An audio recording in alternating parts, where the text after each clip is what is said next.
All right, how you been, man? I'm good. Busy. Flat out. That's good. How about yourself?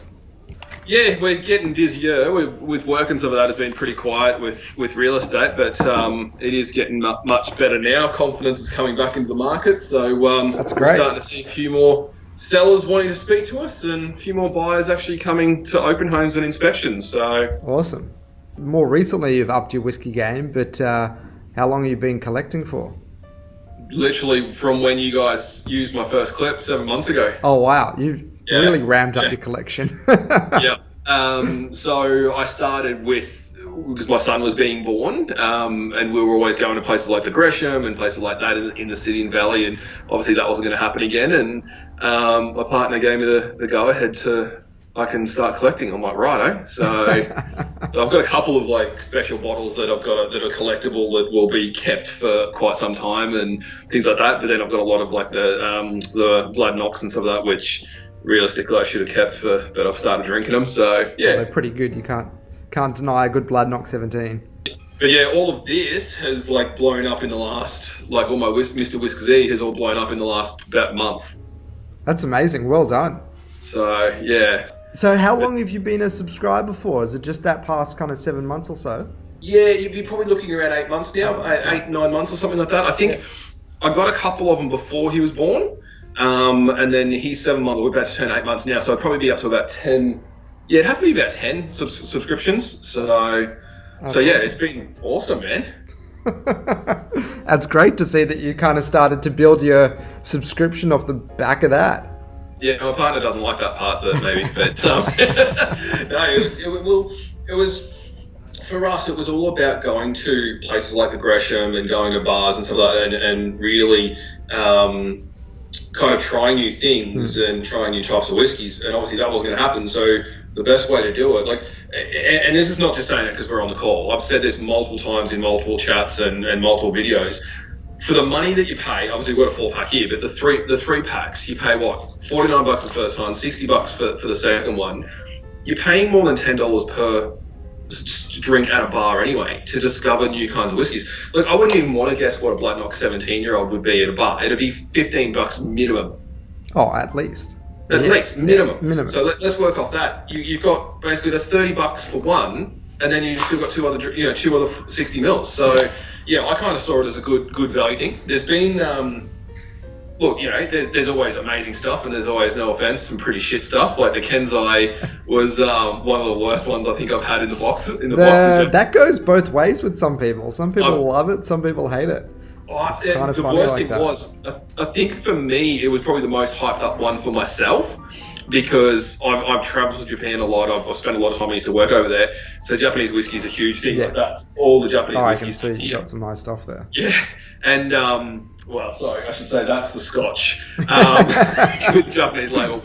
But the Kenzai, I actually knew about the distillery. I knew about the sake and the production all before it was in the box. So I was like, yes, getting into it. And I was like, it just didn't hold up. But I guess I'm so lucky because I've been drinking Yamazaki 12-year-old since I was 21 years of age. Buying for $40. It's going to be hard to surpass that on an entry-level Japanese whiskey. Exactly right. So yeah, no, it was quite interesting. But the Kenzai was pretty good for some other people that I know. They quite loved it. They bought some bottles. So yeah, whiskey's different for everyone, man. That's it. And that's why I think people enjoy kind of sticking around on a subscription, because we don't know what everyone loves, and it's the idea we try and put some good stuff in the box. Obviously, that's the aim of the game, but everyone's tastes are different. What I like doesn't necessarily mean that everyone else will like it. And as much work as you can put into it, I think that's the kind of the joy of it, because you're not always forced into just choosing something you think you're going to like anyway. So you might be surprised to find something that you may have initially thought, hey, that's Indian whiskey, I don't like the sound of that, and then you're like, holy shit, this is great. Yeah. So what are we doing tonight? So I've got open in front of me the Islands Not Islay. Yep. Awesome. Cool. So it should be on the left, Inchmurin, and then Skirin and the Highland Park. Yes, that's the one I'm looking forward to the most. Yeah. I love a HP.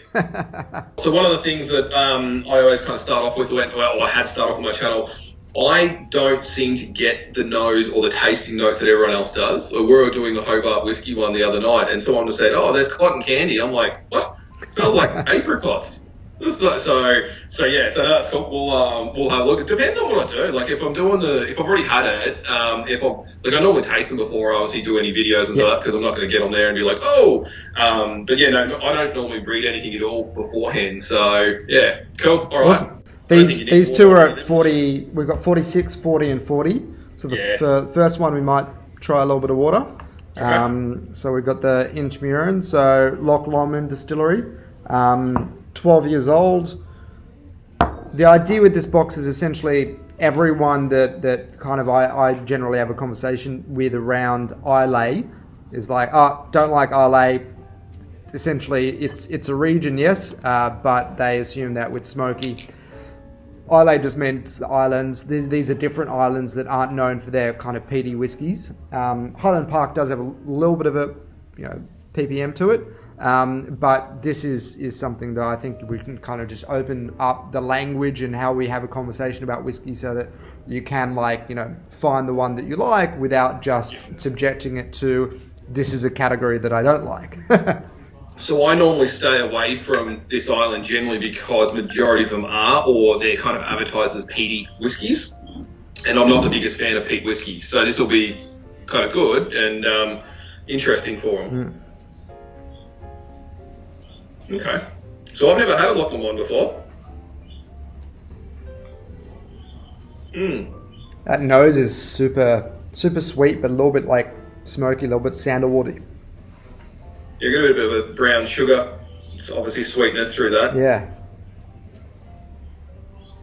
It's got a bloody beautiful colour to it as well. It does.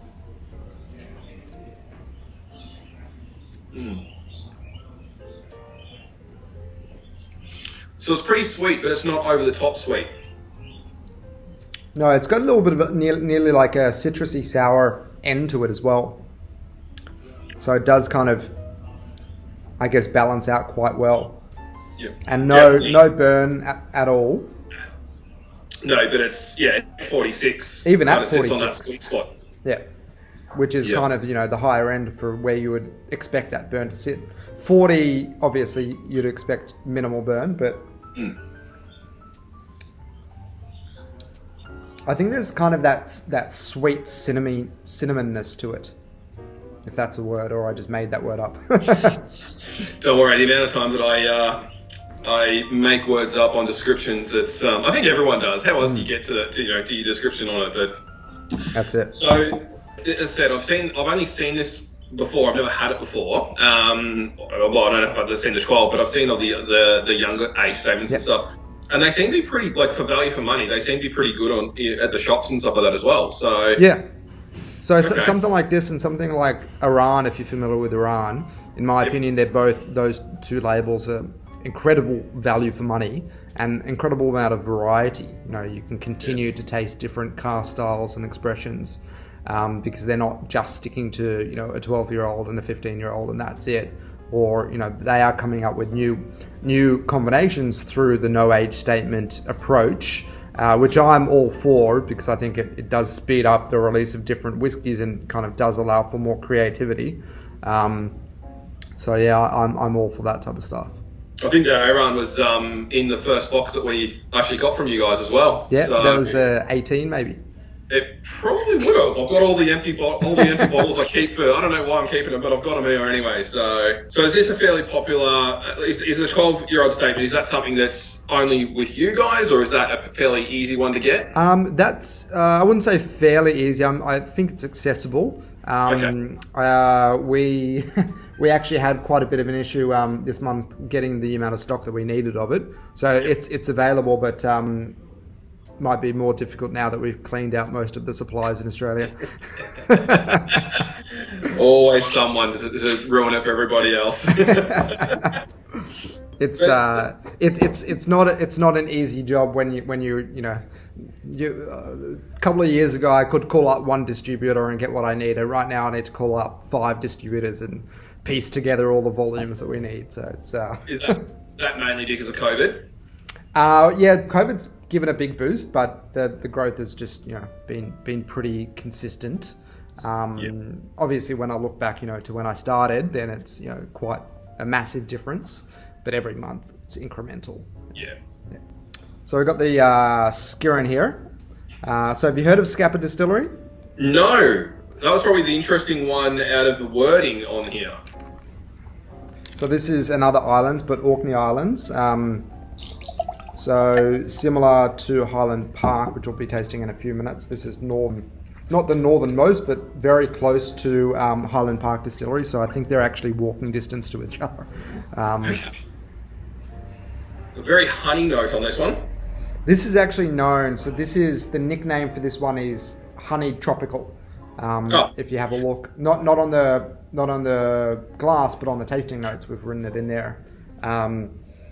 It is incredibly, rich honey flavors that just come straight through.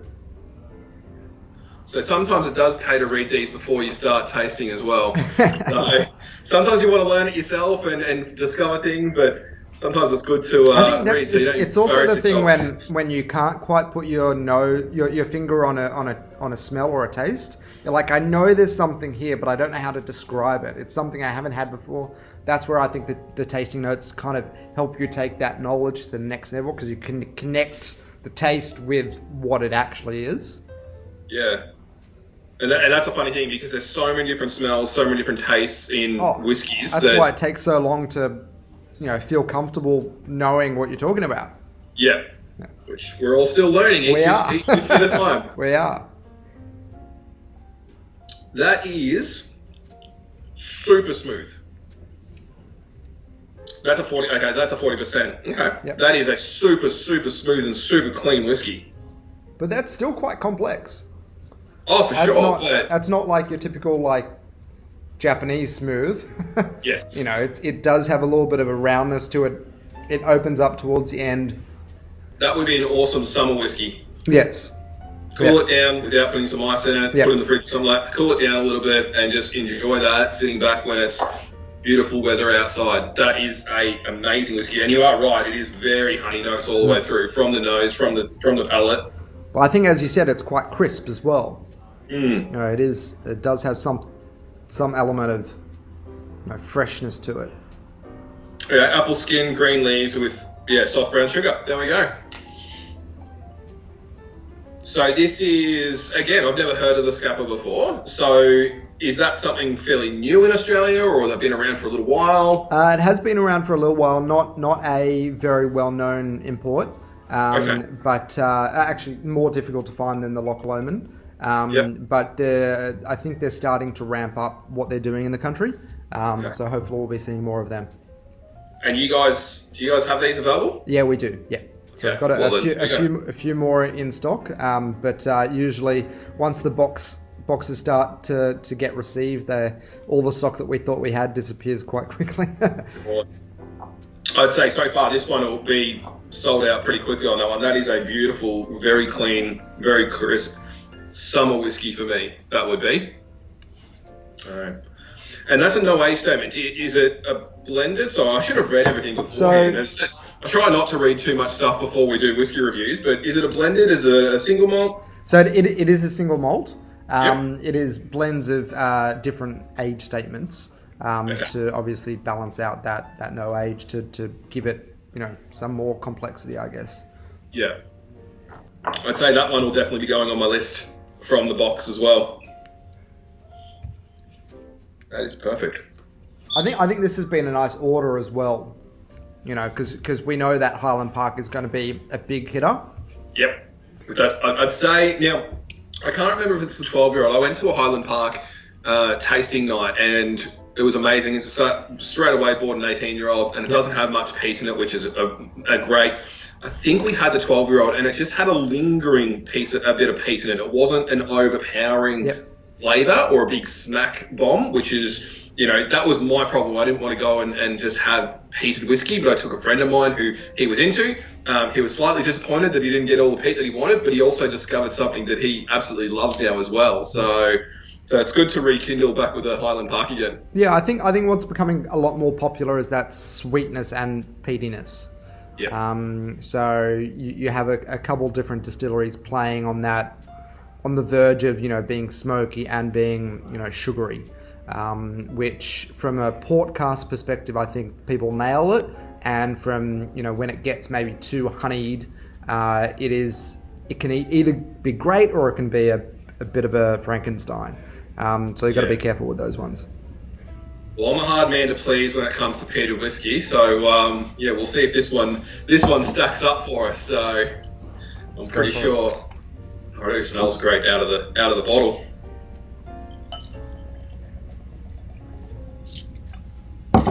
So do you get to personally select these bottles yourself before and put it in, or is there a team behind? And how do we get part of the team? Sorry? How do we get part of the team? The team has evolved over time.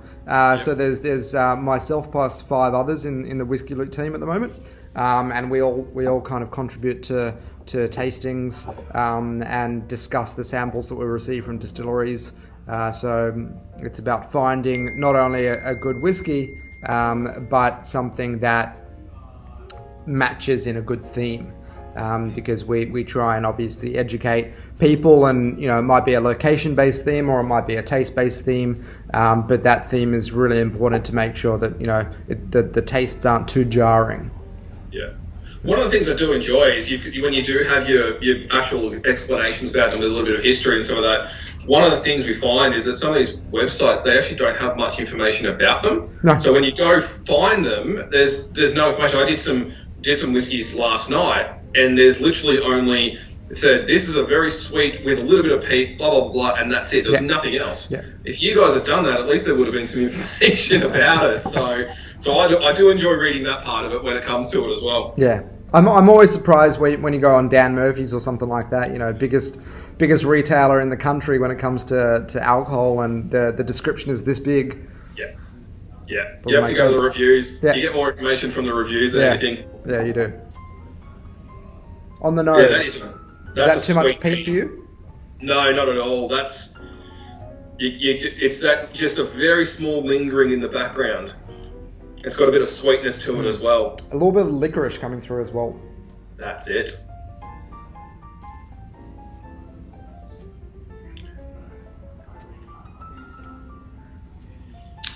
Right, so it lingers for a little bit. It doesn't give that ashtray in your mouth feeling.